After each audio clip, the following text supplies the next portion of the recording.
बस 2-3 लोग को बर्दाश्त कर लें, उसके बाद आप उनसे सुनिएगा। आइए इस वक्त सदर मोहतरम परवेज आलम भुट्टो साहब से मैं गुजारिश करूंगा अपने चंद जुमलों से हम सबको नवाज दें बगैर किसी तमहीद के। परवेज आलम भुट्टो साहब माइक पर।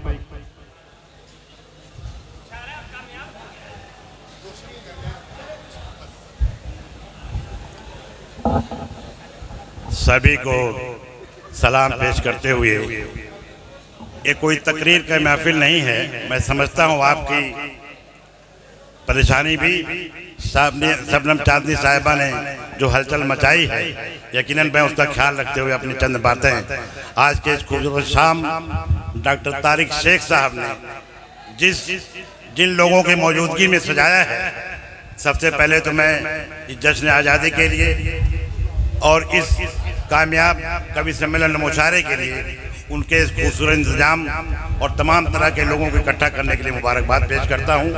और जिन शख्सियात को इन्होंने यहाँ बुलाया, यकीनन इससे साबित होता है कि हमारी गंगा जमनी तहजीब, आपसी भाईचारा, हिंदू मुस्लिम एकता की यही मिसाल है। और ये महफिलें इसीलिए सजाई जाती हैं ताकि हम अदब के महफिल में आकर कुछ अदब लोगों के बीच बैठ करके हम अपने सामाजिक ताना बाना को भी ठीक कर सकें। इनसे हमें बहुत कुछ सीख मिलती है।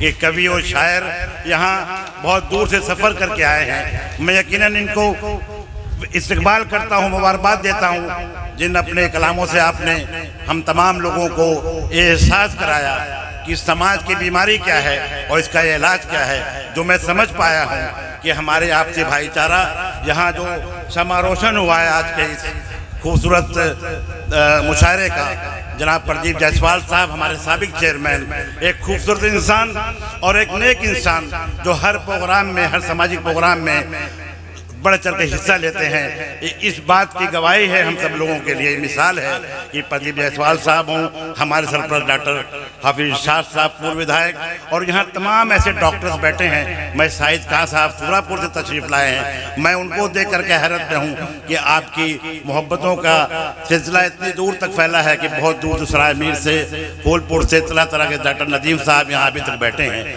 हम लोग 13 तारीख को 8 बजे आए थे और अभी 1:30 बज रहा है। 14 तारीख तक हम लोग मुसलसल शायरों और कवियों के बीच उनके कलामों को सुन रहे हैं। ये अपने आप में इस मुशायरे के लिए बहुत बड़ी कामयाबी है। मैं इसके लिए इस मुशायरे के ऑर्गेनाइजिंग कमेटी को और सिटी नर्सिंग होम और जो memorial trust, Sheikh Badruddin memorial trust जो इन्होंने एक सिलसिला शुरू किया है डॉक्टर साहब ने, वो काबिल तारीफ है। और मैं इनके लिए चंद बातें, जब इतने शायरों ने इतना कुछ सुनाया है, मैं शायर तो नहीं हूँ लेकिन ऐसा इन्होंने मजबूर किया है अपने सारे इंतजाम से सारे लोगों को इकट्ठा करके, मुझे कहने पे मजबूर हूँ कि प्रदीप जायसवाल साहब और तारिक साहब के लिए कि चमन के हर फूल तुझे गुलाब कहते हैं, हमें नहीं सभी तुझे लाजवाब कहते हैं। क्या कहने के साथ मैं हिंदी उर्दू की जो मिलन है यहाँ पर, उसके लिए सिर्फ एक बात कहूँगा। मैं इतना बड़ा शायर और कवि के बीच कहने की हिम्मत तो नहीं हो रही है, लेकिन मेरे जहन में एक बात आई। यहाँ शेरवानी साहब जैसे दिग्गज निजामत करने वाले बैठे हों,